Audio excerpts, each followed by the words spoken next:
Hey, how's it going, everyone? So there is this uproar about the Supreme Court's ruling in McCutcheon versus FEC.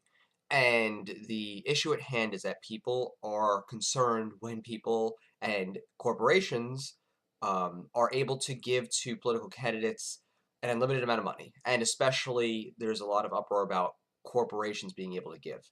And I want to just smash this down to nothing at first, at least within the political sphere, because obviously, as a person who doesn't want government to exist anyway, as a true libertarian voluntarist, this stuff doesn't even matter to me. But let's just assume modern day political theory.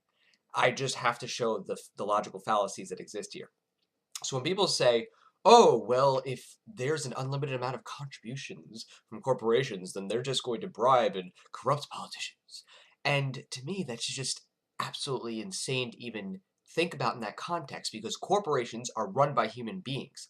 There is no machine. Nobody gets into it like a freaking, Gundam or, like Voltron or some sort of embodiment of Transformers where you're getting into a machine. It's like, oh, now there's a human running it. It's like, no, there are people, and a corporation is nothing more than people who are acting together for business. So when a corporation, which is really a bunch of people who have decision rights in the corporation, make decisions as to giving money to a politician, all they're doing is giving money based on those individuals' desires, based on the people who are shareholders, and based on people who work there, who want the company to continue to succeed. Now, the biggest issues that come around, it's like, oh, well, what happens if there's corruption or cronyism or, corporations are just trying to get themselves, tax benefits or trying to pollute or this and that. It's just like, those are separate issues that people just can't seem to abstract. You see, when you have a corporation and you have a government that has law, that has the ability to create exceptions and tax, special privileges and give out money by taking it from some people and passing it on to another and allow corporations to cause harm to people and get away with it. That is a rule of government. That's not an issue of corporations. If government had principles, and no matter what a corporation's personnel did or said, those principles couldn't be violated, then it wouldn't matter. It doesn't matter how much money you throw at politicians. If it's illegal to violate the property of a person, if it is illegal to take money from one group of people and then to redistribute it to others, or to create an uneven playing field by saying, hey, you know what, this one corporation doesn't have to pay any money to us, but everybody else does. That is the problem. The problem is government. It's not corporations. It's not they have money and all this other stuff and they're bribing stuff. It's that the principles are fickle. And that's why the nature of government is bullcrap. Because all it is nothing more than the changing whims of those who are in power and giving themselves, giant uh, barrels of, of stored value in money or other types of stocks and bonds to this big circle of, the government corporate partnership where they keep circling in and out of their spheres of influence. And when they're saying, oh, well, they're going to be able to give like $3.6 million and it's going to just, make everything unfair and undemocratic, people are not realizing that those people who are giving money are expressing their opinions through their resource. And if they didn't do it through a direct campaign, what's to keep an individual from then taking that money and making a bunch of ads or billboards or flyers or stuff like that? That's what happens. Let's just say you ban corporate giving of any kind, any type of expenditure. All of it. Okay, well then guess what? Corporation pays it out to the people who are the heads of the institution, and those people make individual buys or placements or ads or whatever supporting whatever ideology or candidate they want. Duh, that's all it is. People think, oh, well, if it's corporations, then it's just going to be big and bad. It's like, no, those same people have a vested interest in their company making more money and making lots of money and creating an artificial monopoly that wouldn't exist if it wasn't for the government intervening on their behalf. That's it. That's all there is to it. There is cronyism and corruption because of the nature of government and its rules, not because some people can give money to people and try to bribe them.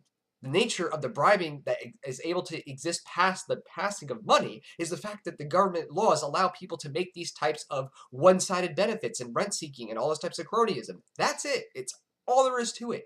So all this bullcrap about, oh, we need to make special limits, or, what if we put a limit on someone that they could only give $2,500 and all that stuff, it's garbage. Because as long as somebody can individually use an expenditure for private promotion, then what's the difference? If I, as an individual, get another extra $1 million out of the corporate salary, and now I'm going to take that, I'm going to go, okay, let me go run $1 million campaign for this guy because he's going to, give us the opportunity to expand in this way, this, that, or buy off the freaking mini tyrants at the cities. And don't get me started even on that, because I hate government at the local level. That's actually one of the worst tyrannies. It's one of the biggest secret tyrannies, are all the local rules and how people basically just rape and rip your property from you at the local level. But that's an aside. That's just an analogy saying how it doesn't matter what level it is. There are people, they have a vested interest in succeeding, and they're going to use the corruption of government that allows them the throne of authority in order to enact it. So these laws that are like opening up the doors for more money from corporations don't make a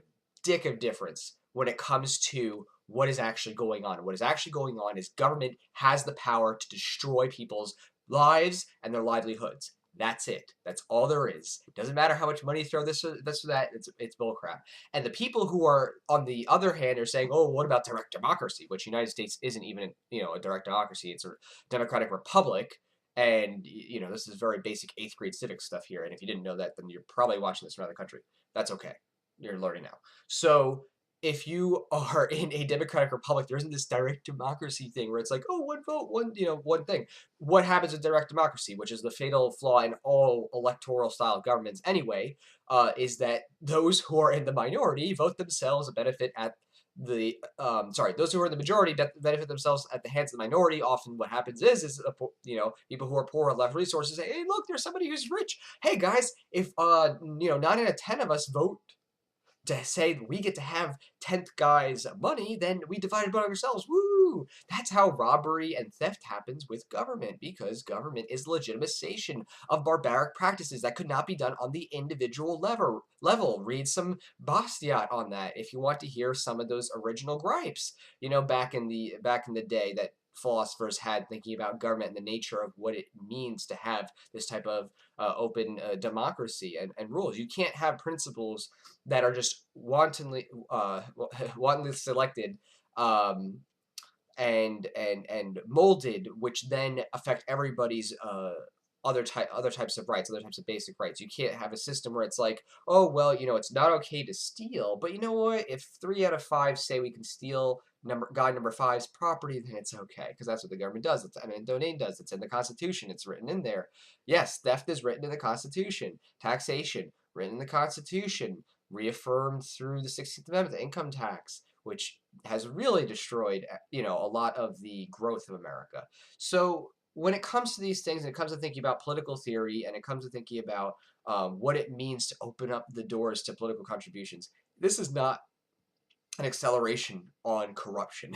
This is not an acceleration on corruption. This is literally corruption type B. There's type A. Individuals make contributions and make expenditures. That's it.